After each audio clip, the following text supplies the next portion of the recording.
Continuamos la unidad 3 correspondiente a la descripción del plasma como un fluido. En la última clase estábamos hablando de las distintas derivas presentes en el plasma como un fluido y nos corresponde ahora mencionar que la deriva de curvatura, cuando la línea de campo está curva, habíamos visto que las partículas experimentan una deriva llamada VR mayúscula, cuya dirección depende del radio de curvatura, el radio que representa el círculo sobre el cual la línea de campo está curva. Es este radio de acá, multiplicado vectorialmente por el campo magnético. Entonces, R sub C cruz B me da la dirección de esa deriva. Eso para el modelo de partícula. La pregunta que nos tenemos que hacer ahora es si para el modelo de fluido también existiría esa deriva. Bueno, la respuesta es sí. Y eso lo podemos ver de una manera intuitiva, porque si una sola partícula siente esa deriva cuando ella se va moviendo en esa línea de campo curva, pues así también lo van a sentir 10, 20, 30 o 100 partículas. Entonces, si vemos el plasma como un fluido, ahora hablamos de un elemento de fluido donde hay un montón de partículas dentro. Y si ese elemento de fluido se viene moviendo a lo largo de una línea de campo o está fijo también en una línea de campo, pero que está curva, igual las partículas que estén dentro de ese elemento de fluido exactamente igual van a sentir la deriva de curvatura, porque ellas sienten la fuerza centrípeta, que es esa fuerza hacia el centro del radio curvatura. Entonces, en términos generales, cuando describimos ya el plasma como un fluido, lo que tenemos que hacer es multiplicar la fórmula que ya teníamos para una partícula, multiplicarla simplemente por la densidad. La fórmula que ya habíamos visto era masa por velocidad paralela al cuadrado entre el radio curvatura. Vean que ahora lo que estamos haciendo es multiplicarlo por la densidad, porque ahora lo que tenemos es un conjunto de partículas. No tenemos solo una, tenemos un conjunto, que es lo que está presente en el elemento de fluido. Entonces, la única diferencia va a ser esa en relación a la fuerza que habíamos visto cuando era una sola partícula, que está multiplicado por la densidad. Como la densidad es partículas partido metro cúbico y la fuerza tiene unidades de Newton, entonces lo que nosotros tenemos aquí es fuerza en newtons multiplicado por el número de partículas y dividido entre la unidad de volumen, que es metro cúbico. Entonces nosotros lo que vamos a tener aquí es newtons partido metro cúbico. Por eso le llamamos a esto una densidad de fuerza, porque lo que tenemos no es únicamente fuerza, es fuerza por unidad de volumen. Fuerza por unidad de volumen. Eso es lo que tenemos. Entonces, definitivamente la deriva de curvatura sí la experimenta el fluido como tal. Punto y aparte. Ahora vamos a hacer el siguiente análisis. Suponga por un momento, nos vamos a concentrar de nuevo en una descripción a lo largo de la línea de campo. Entonces, el campo magnético va en esta dirección.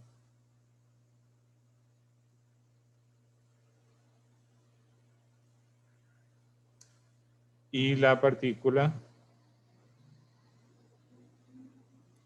hace la hélice.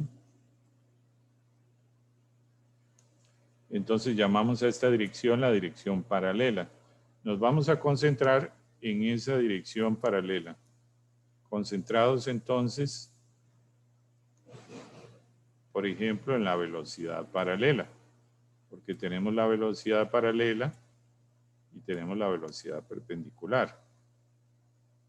Entonces nos vamos a enfocar en la dirección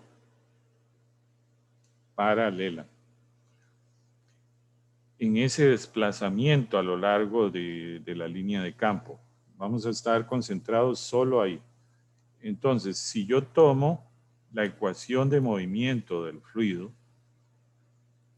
y considero que tengo condiciones estacionarias, ¿eso qué significa? Que la velocidad del fluido no cambia con el tiempo y que la velocidad del fluido no cambia con la posición. Eso es lo que llamamos una condición estacionaria. La velocidad del fluido no está cambiando con el tiempo, la velocidad del fluido no está cambiando con la posición, por tanto, este lado como un todo es cero. Es completamente cero. Entonces nos queda cero igual a las distintas densidades de fuerza, donde tenemos la densidad de fuerza eléctrica, la densidad de fuerza magnética, la densidad de fuerza térmica. No, como nos vamos a enfocar solo en la dirección paralela, entonces vamos a hablar únicamente de la componente del campo eléctrico en la dirección paralela, de la velocidad en la dirección paralela y del gradiente de presión en la dirección paralela, porque queremos aplicar la ecuación del fluido únicamente en la dirección paralela y en condiciones estacionarias, que es cuando esta parte se hace cero. Siendo así, si nosotros vemos este producto escalar de aquí, U paralelo cruz B, es un producto escalar que da cero, porque sabemos que el campo magnético y la velocidad paralela son paralelos. Entonces la velocidad paralela y el campo magnético son paralelos. Por tanto, este producto escalar da cero. Muy bien, este término desaparece. Entonces nos queda únicamente este término de aquí y nos queda este término de aquí. Nosotros sabemos que la presión es igual a la constante de Boltzmann por la densidad por la temperatura. Y el gradiente de presión vamos a considerar que se origina por un gradiente de densidad, manteniendo la temperatura constante. Entonces, permanece como constante, valga la redundancia, la constante de Boltzmann, la temperatura es constante y lo que corresponde al gradiente sería el gradiente de densidad, pero es el gradiente en la dirección paralela. Muy bien, ahora, ¿de dónde viene esta N que está aquí? ¿De dónde viene esto que está aquí? Resulta que un campo eléctrico conservativo se origina por un potencial eléctrico y sabemos que el negativo del gradiente de ese potencial da el campo eléctrico. Esta es la definición de un campo eléctrico conservativo. Se origina por un potencial eléctrico y el gradiente negativo de ese potencial corresponde al campo eléctrico. Entonces, lo que vamos a hacer es sustituir este campo eléctrico por menos nabla phi. Observen la carga, vamos a considerar la carga elemental. Y esta densidad la vamos a pasar a dividir al otro lado. Ahí es donde aparece ese término de densidad. Ahora, aquí hay que tener un poquito de cuidado con los signos porque si consideramos carga negativa, esto sería negativo, pero el campo eléctrico es el negativo del gradiente de potencial. Entonces, esto es negativo, daría positivo, y esto como un todo, voy a ponerlo en otro color, lo pasaríamos al otro lado. Entonces, esto es negativo, pero la carga es negativa, claramente da positivo. Esto lo pasamos al otro lado, queda positivo. Y de ahí llegamos a que este lado es positivo y este lado es positivo. Insisto, esta densidad es la que se pasa luego a dividir y es esta que está aquí. Entonces me queda esto. Y aquí es donde tenemos que notar lo siguiente. Voy a tratar de ponerle un color. Vamos a ver en qué color podría ser. No, está bien ese. Que esto que está aquí, suponga que el potencial solo está cambiando en X. Es una derivada parcial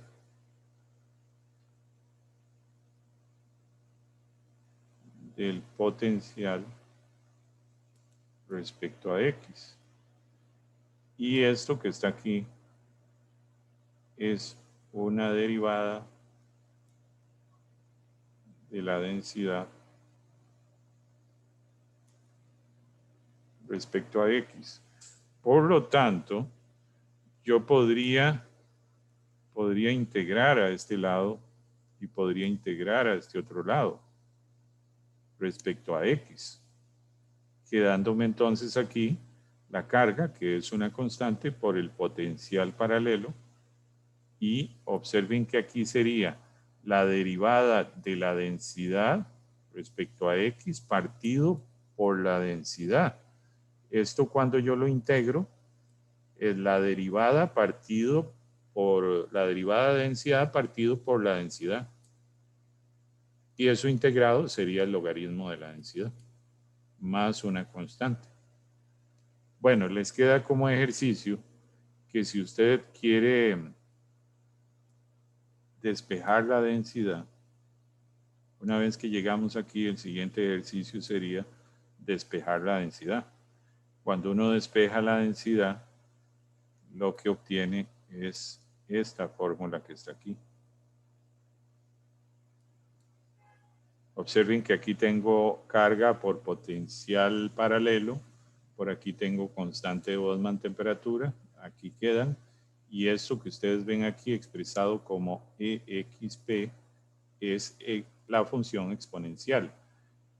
Y esto es una constante que es la densidad en condiciones estables, la densidad en condiciones estables. Entonces lo que me dice esto es que a lo largo de la dirección paralela, si aparece un potencial, la densidad va a empezar a cambiar de una manera exponencial.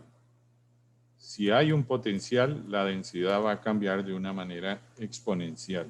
Eso es lo que representa.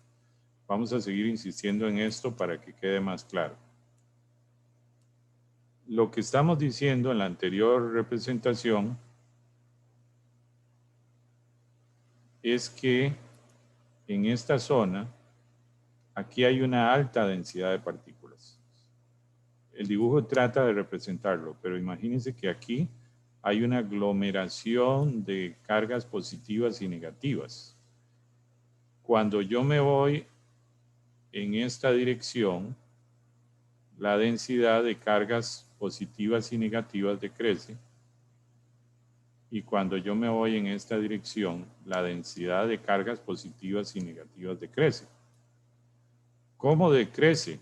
Por ejemplo, la densidad de electrones.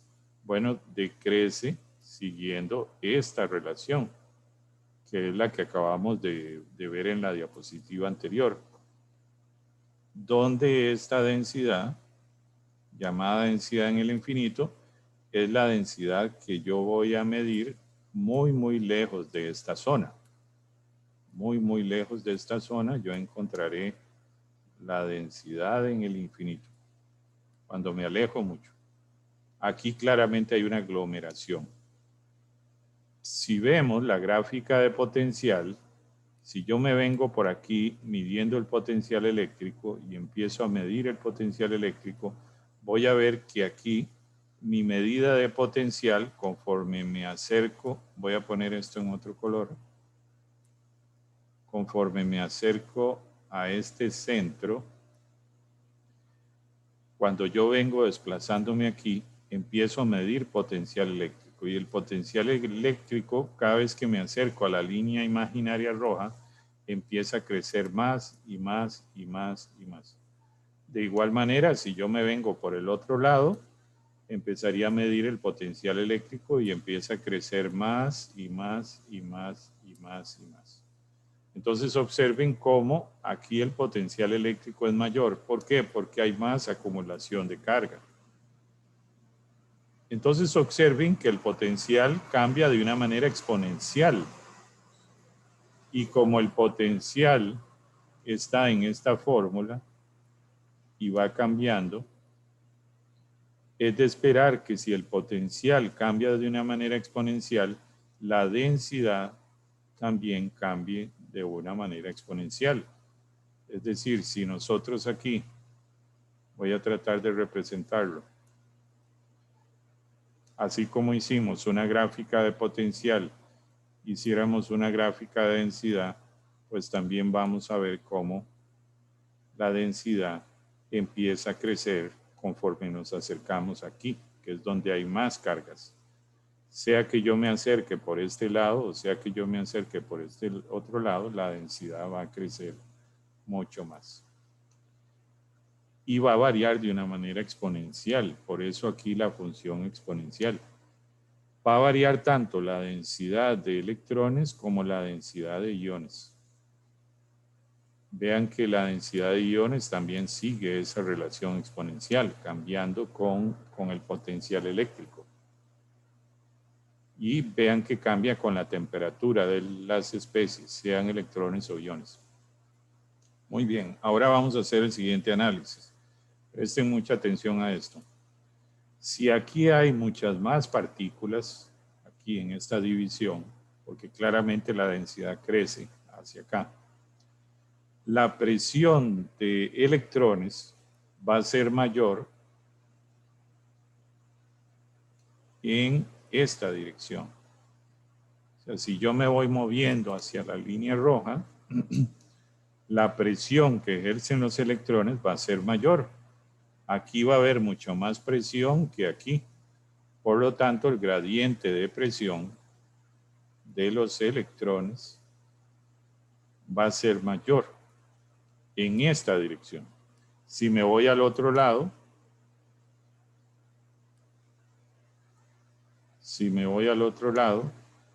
entonces va a ser exactamente igual. Conforme yo me acerco, voy a sentir más presión. Entonces el gradiente de presión en este lado también apunta hacia acá, hacia donde hay más densidad, representado con la línea roja. Ahora, nosotros sabemos que la fuerza térmica, debido a los electrones, es el negativo del gradiente de presión. Entonces, si el gradiente de presión vectorialmente apunta hacia adentro, sea que yo venga de ambos lados, la fuerza térmica que ejerce los mismos movimientos térmicos de los electrones apunta en la dirección contraria al gradiente de presión. Esto por definición, como vemos aquí. Entonces, la fuerza térmica aquí iría hacia acá y en este lado iría hacia acá. Muy bien. Ahora, los electrones son muy ligeros. Ellos son muy, muy ligeros. Entonces, ellos van a intentar irse lo más rápido que puedan en esta dirección o en esta dirección, porque ellos tienen mucha libertad, tienen poca masa y pueden alejarse rápidamente. Entonces, cuando ellos se alejan, lo que va a pasar es que aquí se va a acumular más carga negativa y aquí van a quedar menos electrones. Por lo tanto, aquí va a haber más carga positiva. Es decir, se establece que aquí en el centro hay más carga positiva y aquí lejos hay más carga negativa. De igual manera, si me voy al otro lado, tendría más carga negativa, ¿verdad? Más carga negativa por acá. Entonces eso me lleva a que al haber separación de carga, se establece un campo eléctrico, que por definición sabemos que apunta en esta dirección y en este lado apunta en esta dirección. Lo voy a marcar.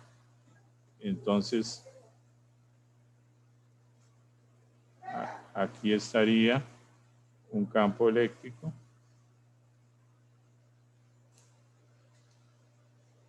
Y aquí estaría el otro campo eléctrico.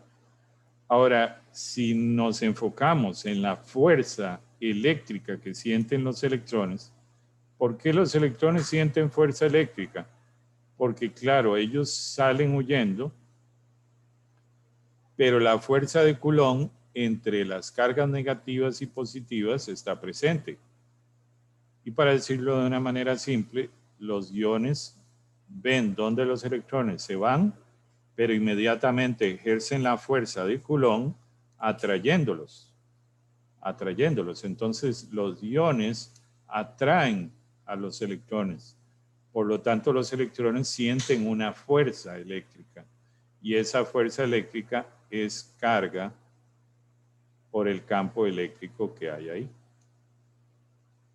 Entonces, esa fuerza iría hacia el centro donde hay más densidad, porque los iones lo atrae a los electrones. En ambos lados, esa fuerza eléctrica iría hacia el centro. Pero observen con atención de que estas dos fuerzas, la fuerza térmica que expande, es opuesta a la fuerza eléctrica que atrae. Entonces vamos a tener un balance entre la fuerza eléctrica que sienten los electrones a intentar irse, la fuerza térmica que intentan irse por movimiento térmico, se opone a la fuerza eléctrica que intenta atraerlos. Y tenemos un balance de fuerzas ahí. Tenemos un balance de fuerzas como tal. Y por eso es que los electrones no se perderían inmediatamente. Por eso es que no llegaríamos a decir, ya se fueron los electrones del todo. No, habría un balance, un equilibrio de densidades de fuerza, producto de que la fuerza térmica y la fuerza eléctrica se hacen iguales. Pero seguiríamos teniendo una alta densidad de partículas en el centro que cae conforme nos alejamos en ambas direcciones. Y esa densidad de energía, tanto para los electrones como para los iones, estaría dado con estas relaciones, donde va a depender del potencial eléctrico. Muy bien, entonces teniendo eso claro, volvamos a la misma situación. Sabemos nosotros que la fuerza térmica en ambos lados, aquí hay muchas cargas, la fuerza térmica va en una dirección en otra, pero hacia afuera. La fuerza eléctrica que atrae los electrones va hacia adentro. Hay un balance entre estas dos fuerzas. Hay un balance entre estas dos fuerzas. Por lo tanto, los electrones no terminan yéndose. Pero tenemos un problema. No hay quien detenga los iones, porque los iones, ellos también van a experimentar fuerza térmica, que va a ir en la dirección opuesta al gradiente de presión.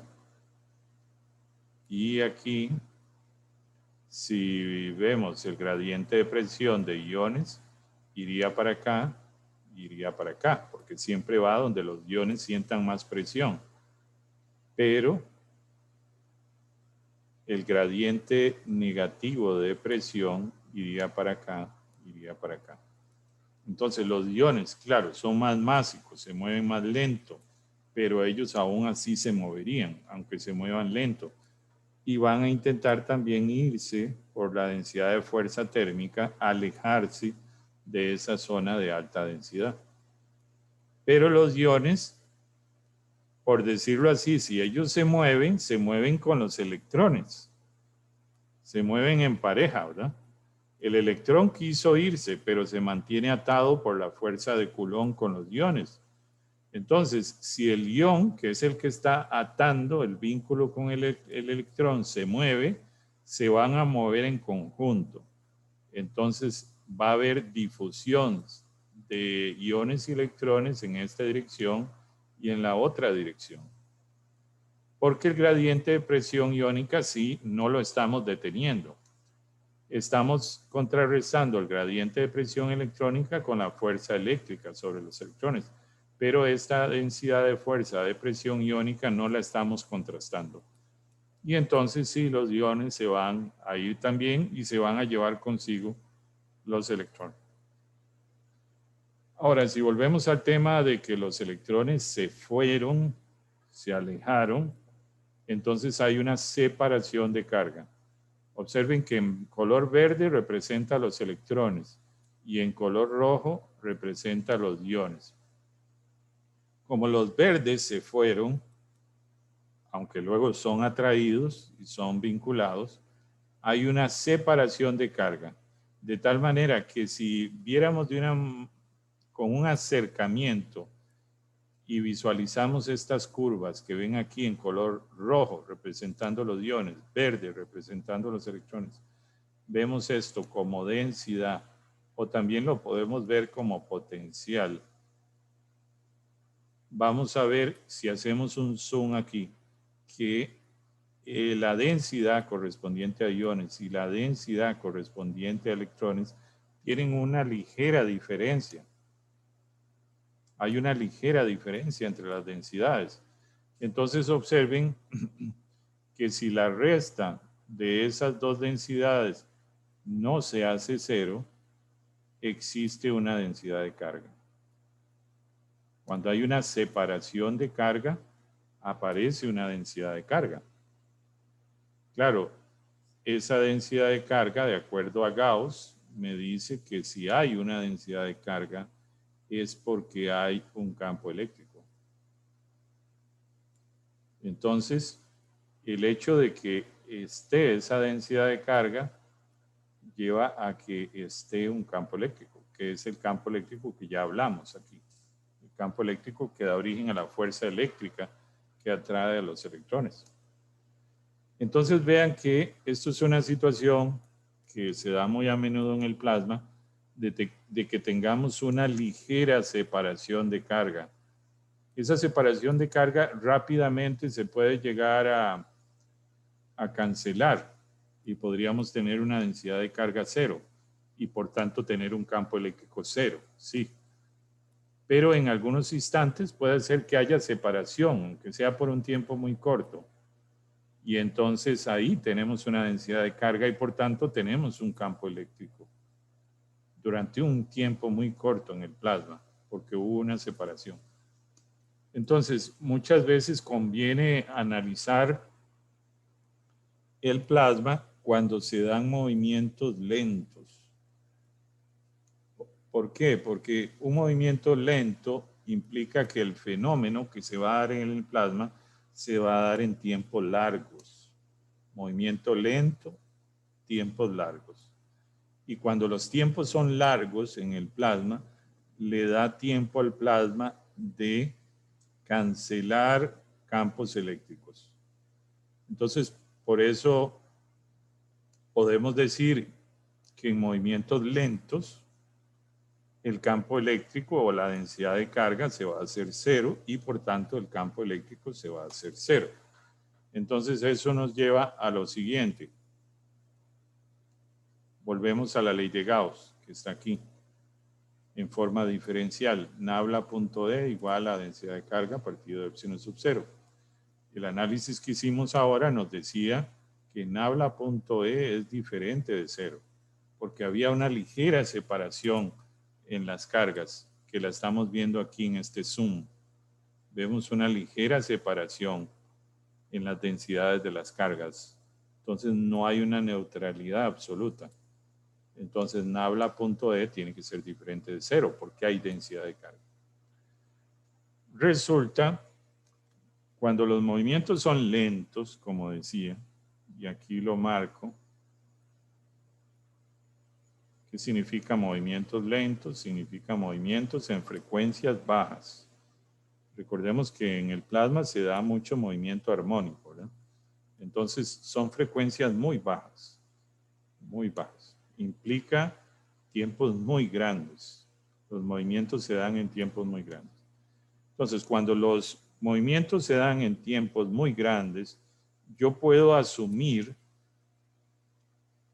como va a dar tiempo que el campo eléctrico, a que la densidad de carga se haga cero y por tanto el campo eléctrico se haga cero, yo puedo asumir que entonces las dos densidades van a ser iguales. Y si las dos densidades se hacen iguales, la densidad de carga se hace cero. Y la densidad de carga se hace cero porque las dos densidades son iguales. Recuerden que Z es cuántos electrones le arrancamos al átomo.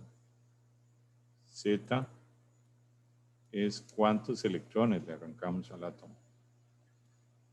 Entonces, estamos asumiendo que las dos densidades se hacen iguales, pero ¿en qué escenario? Un escenario donde hay movimientos muy lentos, movimientos a frecuencias bajas, tan lentos que da suficiente tiempo para que el plasma vuelva a ser neutro.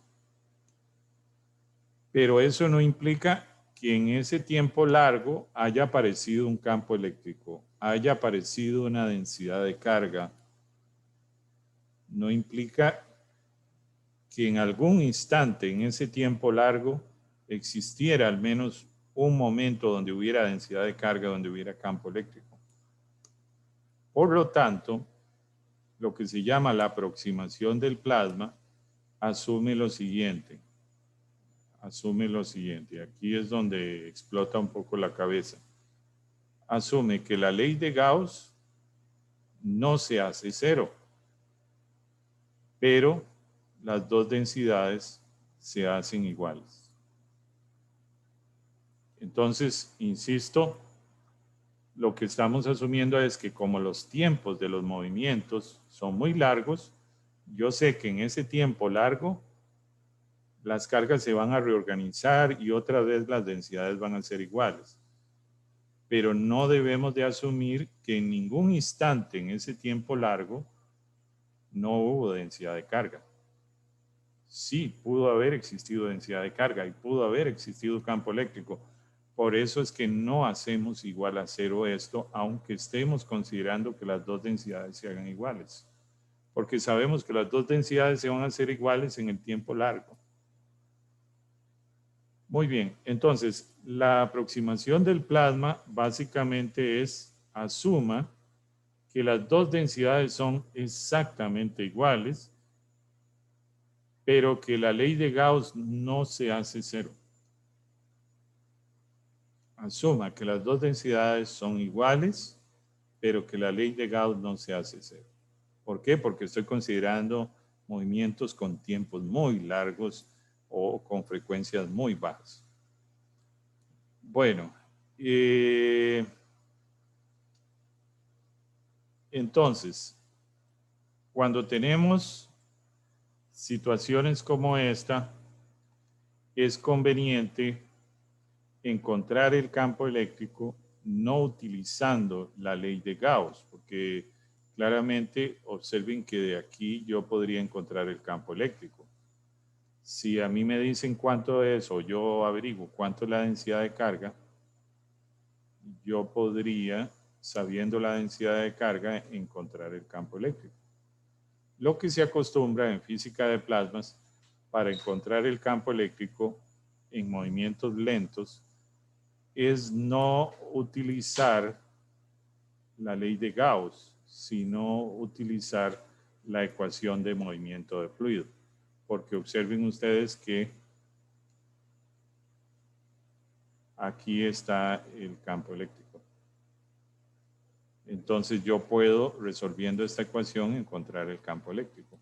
¿Cuándo voy a usar la ecuación de movimiento de fluido para encontrar el campo eléctrico? Bueno, debería usarlo en la mayoría de casos, por no decir todos.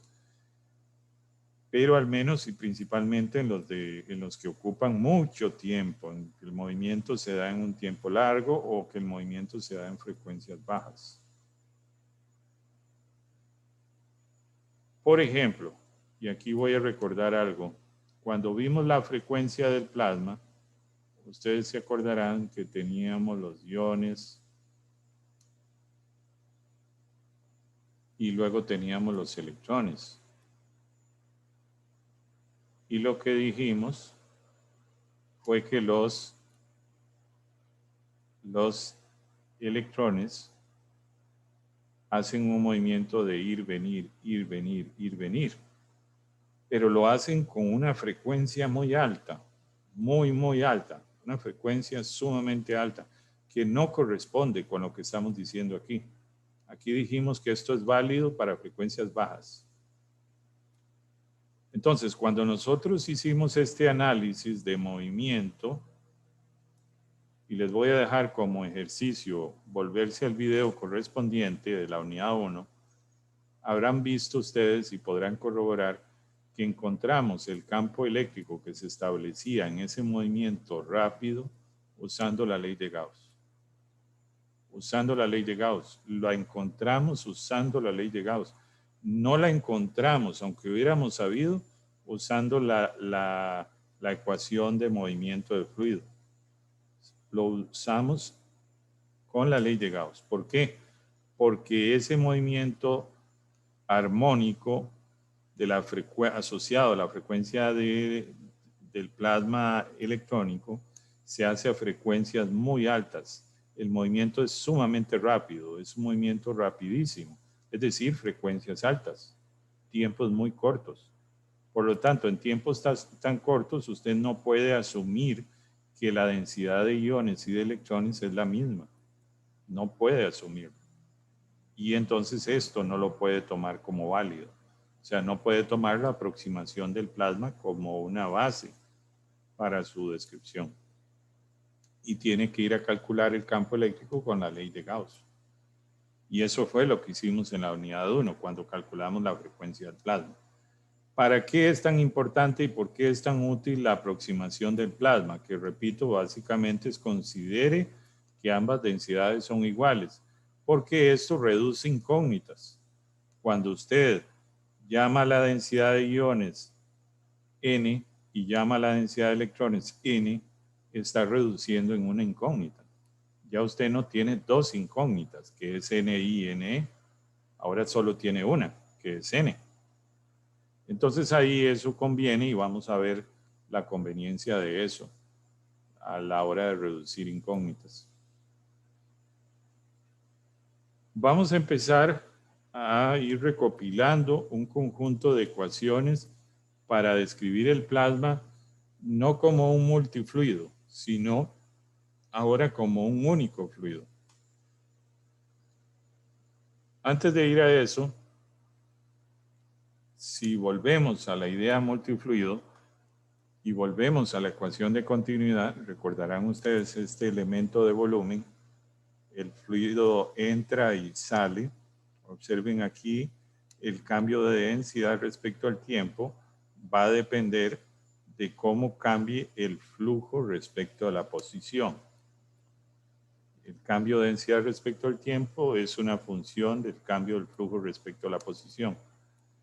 Entonces, esto sería para cada especie, los electrones que entran y los iones que entran. Por tanto, yo puedo generalizar esta fórmula diciendo cambio de la densidad de las partículas, que puede ser partículas electrones o iones. Y la forma de generalizarlo es poner una letra griega como por ejemplo alfa, donde alfa puede ser electrones o puede ser iones.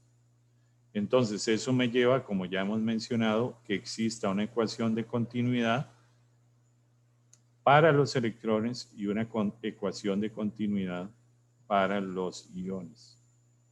Lo que vamos a hablar en la siguiente clase, entre otras cosas, es cuándo esto es diferente de cero y por qué esto puede ser diferente de cero. O sea, vamos a responder la pregunta ¿qué otra forma existe para cambiar la densidad respecto al tiempo que no sea considerar únicamente el fluido que entra y el fluido que sale?